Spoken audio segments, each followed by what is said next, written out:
chilling at my little Airbnb, and then I'm at this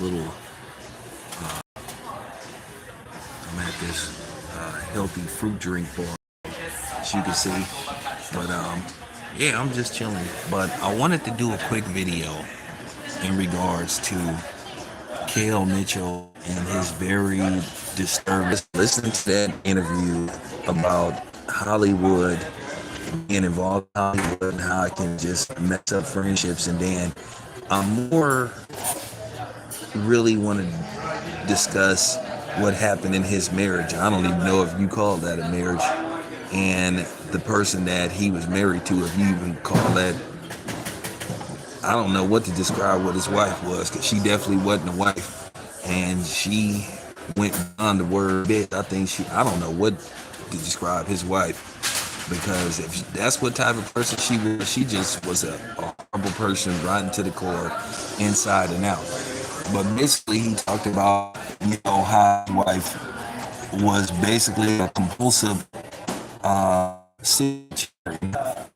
So this was like, wow, just listening to him talk and just listening to, Hollywood and what it does to people and how it absorbs you and takes the, and basically make you go from trying to be normal to just being a different type of person. Yeah, you can be rewarded with fame and fortune, but what do you have afterwards? I mean, once again, I said you only can have so much money.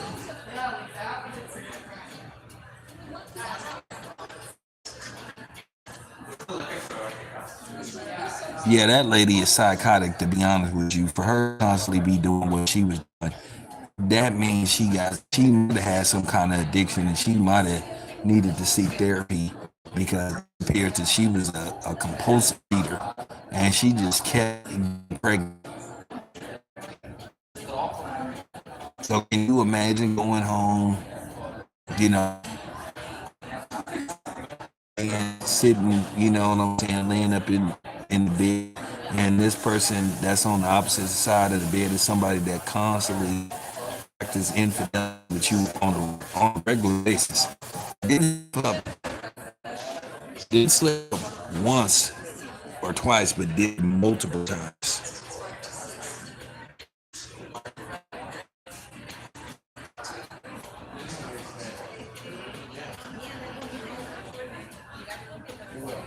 That's what I'm saying. That Hollywood stuff just will absorb you. And I was thinking to myself, I'm glad that I didn't have a son that wanted to be a child star, because it just do things to you.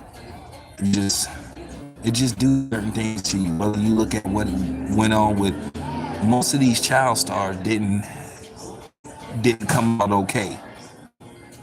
A lot of them didn't. You looking at what's going on now with Darius McQuarrie. You just look at what went on with just several child stars. You know, that Hollywood stuff do stuff to you. It just like really messes you up. So me myself, hey Mark, what's going on, bro? Oh yeah, I appreciate it, Mark. I told the absolute truth about, Sean Combs yesterday, and I just really broke it down. And for the most part, most people understood where I was coming from. You know, it's one of them situations where it's like you signed up for this, or you continued to want to be part of this. You could have took a stand a long time ago, but you liked what came with it. So, and I just wanted to break it down.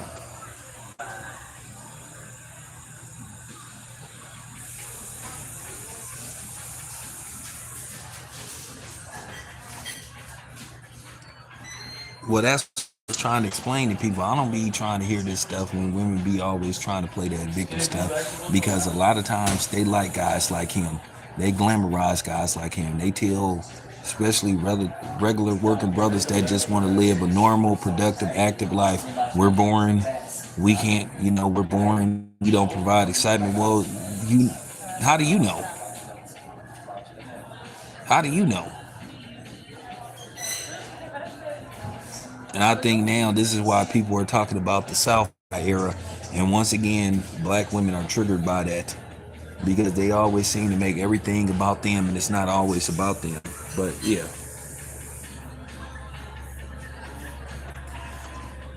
I don't wish what happened to Kel Mitchell on nobody. I don't wish that on no man. I don't care what color he is. I don't wish that on nobody. That he lived a real me, myself, and Irene. And then the sad part about it is the first, abortion that she had, she didn't wait till he wiped her up or until they was like together, and then she gonna basically come out of nowhere and say, well, the baby that got aborted wasn't yours. Now, I mean, she came out of nowhere with that one, but at the end of the day, um, you see what happened to him being a nice guy. And he said basically he was trying to stay away from that kind of environment because he said growing up in Chicago, he said he lost two of his uncles, you know what I'm saying, to the streets. And then he said he lost one of his best friends to the streets. So he said basically he wasn't trying to be involved in that kind of stuff. He was just trying to be a thorough guy. And he didn't, and what he got in return was a disloyal, harlot, Jezebel, you know what I'm saying? I'm talking about I'm talking about his wife was literally a walking 7-Eleven, legs open 24 hours a day.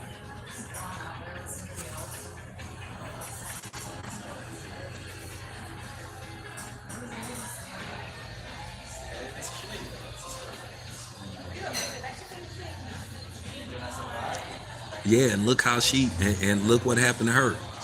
Her career wasn't stunned. So that's what I'm saying. She bounced the same way Cassie could have bounced, and Cassie chose to stay around. So I'm just saying.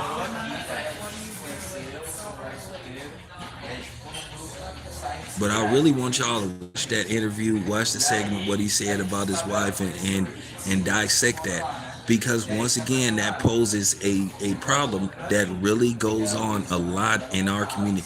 Like I said, I don't hear no women in other communities talking about that they want to do that constantly stay in trouble with the law, that's in and out of jail, and that's basically deal with them whenever they want to, and that constantly disrespect them, and that go upside their head and will take their car and go see another chick, but them the ones that they fall in love with. That is not normal. That is disturbing behavior. That is psychotic behavior, and that's something that you should seek therapy. But then again, this is what society have been telling us and been feeding us. That's where the brainwashing comes in. So it's a long, ongoing process, because that's what happens when you basically create the welfare system, the prison pipeline, the crack epidemic. All that is tied in together. That type of stuff hurt our communities more than it hurt anybody else's community and destroyed our communities. Whether people wanna admit it or not, even though they doing their best to rewrite history, not rewrite, but rewrite, you know, you know what I'm saying, REWHITE. By the way, somebody could use that in the title of their next video if you are a content creator. It's called rewrite history. I've been saying this for the longest. A lot of times the women are the problem. OG Swag, they just as much the problem as the man. Sometimes they are more of the problem, because they basically, to a certain degree, can set the tone on how the relationship can or cannot work out. Just telling the truth. I'm sorry a lot of people don't want it. I'm sorry a lot of people don't want to hear it, but that's just the absolute truth. It's not speculation, it's the absolute truth. And where do I get to say that it's the absolute truth? Well, basically 49 years of experience. So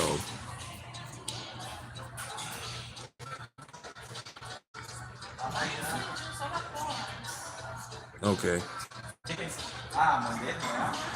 Cool. But that's what I'm saying. I'm talking about, when you think about it, Kel Mitchell was in a real life me, myself, and Irene.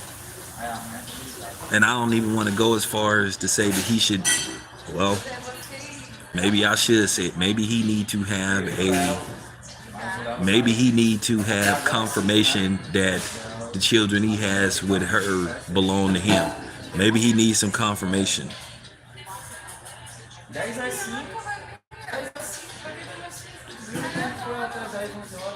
I don't even want to put that on him because I'm just saying, but maybe for his own well-being. But maybe he already did it. Maybe he already did it. Because I'm gonna be honest with you, somebody like that I didn't caught like stepping out on me on multiple occasions. We doing DNA testing, and this is why I'm so glad that they started to pass laws where DNA testing is mandatory. Because I think in Tennessee that DNA testing is about to become mandatory. That you cannot seek child support or you cannot give the child the so-called father's last name until it's proven.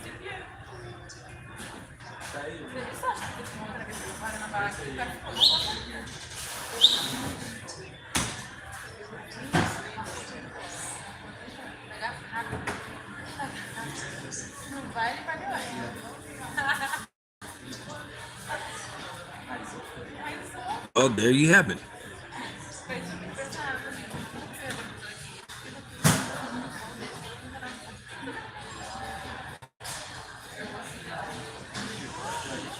Well, California. The thing about California, they just come after you. You know, they just start coming after you. They can a lot in California. The woman can just put your name as the father, and then she can sit up there and say that you're not paying child support. You don't even know this child exists, and then you getting some letter saying that they're gonna start detaching your checks. I'm gonna be honest with you. At the end of the day, it ain't about her. It ain't about you. It's about the child. And if a woman try to get some attitude by you just saying, "Hey, I want to establish paternity," because a lot of times when these dudes ask women, "Hey, is it mine?" "Oh, you trying to say I'm a hoe?" I just be like, "Yeah." I just go on to say it. Just get it out the way. So then maybe she'll do it. When you start saying, "No, baby," because if she sit up there and get an attitude because you just saying, "Hey," I could just, you just trying to say, "Hey, I just want to be sure." Why wouldn't she want to give you that assurance of this child being biologically yours? It's not about her. You just asking a question. You just asking a simple question that you have a right to ask. I just going to say it if that would just going to say it if any of you dudes listening to this video and you get put in that situation and you say, "Well, do you mind if we take a DNA test?" "Oh, so what you trying to say? I'm a hoe?" Yeah, exactly. God, might as well go all the way. Just be like, "Hell yeah." I would just be like, "Hell yeah."